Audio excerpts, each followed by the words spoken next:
These days, if you're looking for a smartphone between 30 and 40K, then obviously the OnePlus 7 is the hot product. And with good reason. This phone looks sleek, it's got humongous performance, good cameras and good battery life. It is the real deal. But from the unlikeliest place, there is a OnePlus 7 killer. Yes, there is a killer for the flagship killer, and it's called the Asus 6Z. Now this phone has a lot of old school niceties that really make this a more practical choice. Yes, this is a classic case of this being the logical choice over the OnePlus 7, which is kind of the fashionable choice. A case of brain winning over the heart. So let's talk about it.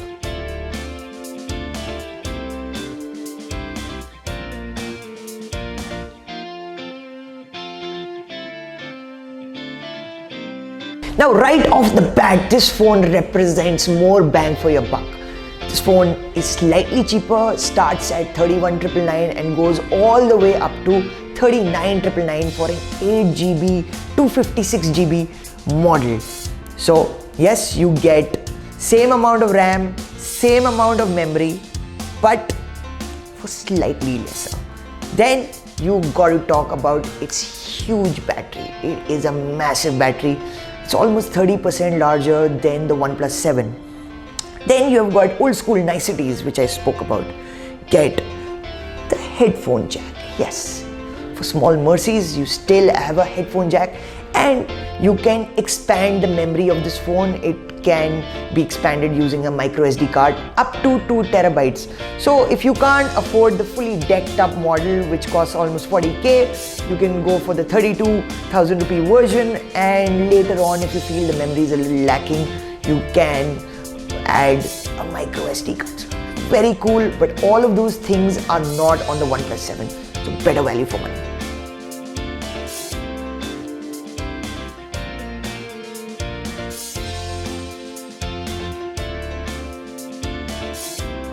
When one talks about performance, OnePlus's smartphones are usually the fastest Android smartphones out there.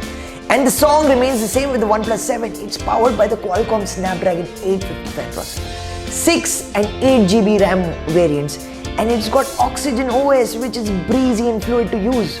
So where does that leave this poor old Asus 6Z? Well, actually, Asus has done something really surprising with the software, which is where it actually evens out the OnePlus 7's performance advantage.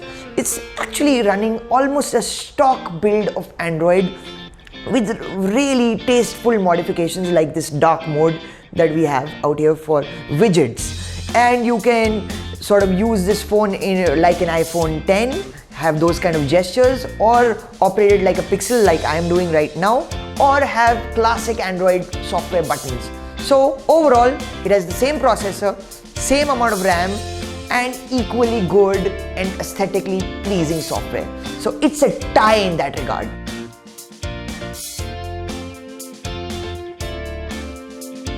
From a content consumption point of view, I feel the Asus 6Z is a slightly more immersive product than the OnePlus 7. And the main reason for that is this full view screen. There's no notch. There's no front-facing camera, ungainly teardrop notch that you find on the OnePlus 7, and overall it's a slightly bigger display also. So if you're going to be watching a lot of YouTube and Netflix on this, then this is going to feel a little more immersive.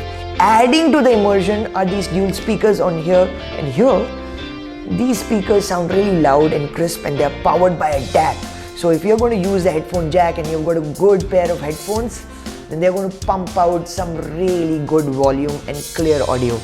Overall, this is the more immersive phone out there if you're going to watch a lot of videos or listen to a lot of music. And if you're wondering, where is that selfie camera? Well, we have a little bit of a trick for that too. Look at this. The rear camera pops up, flips over, and turns into selfie camera. Yes, so essentially you're using the rear camera, which is, by the way, a damn good camera, as your selfie camera. And that basically means outside of the Google Pixel 3, maybe even on par with the Google Pixel 3. This is the best phone for selfie lovers. Yes, forget those selfie expert phones by Vivo and Oppo.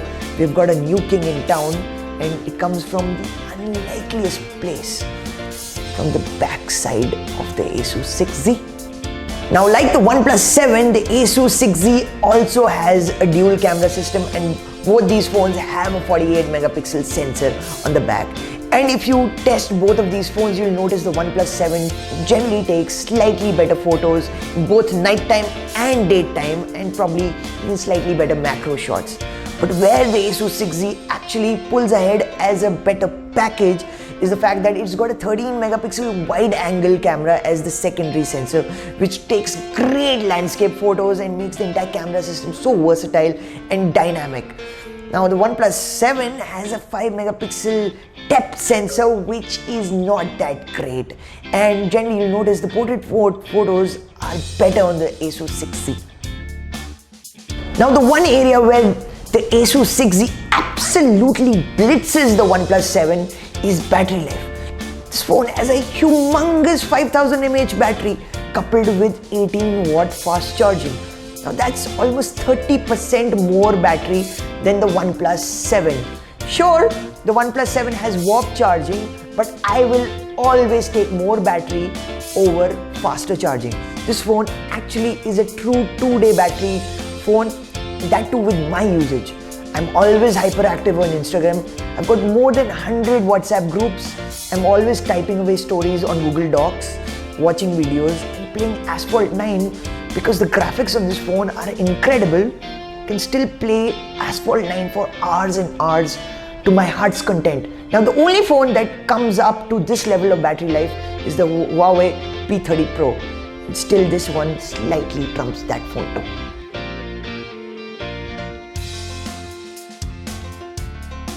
While this is a really modern phone, there are certain old school things that it does really well.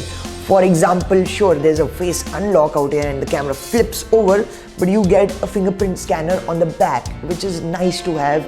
It's the natural position for the finger, and this is a capacitive scanner, which makes it more secure as opposed to the in-display optical scanner, which is kind of wonky on the OnePlus 7. The other thing that I really like about this phone is the haptic motor inside the phone. Typing is really pleasurable. It's not that the OnePlus 7 has a bad haptic motor, it's just this one has got a really fantastic one. So if you're like me, typing a lot of WhatsApp messages to those 100 odd groups or writing 1000-word stories, you can hammer out all that stuff on this phone and it's going to be really enjoyable. And that's something I really appreciate about this phone. Hand on heart, I got to say, there's a lot going for the OnePlus 7. The OnePlus 7 is definitely the sexier phone. It's got the better display. It's got an OLED display after all.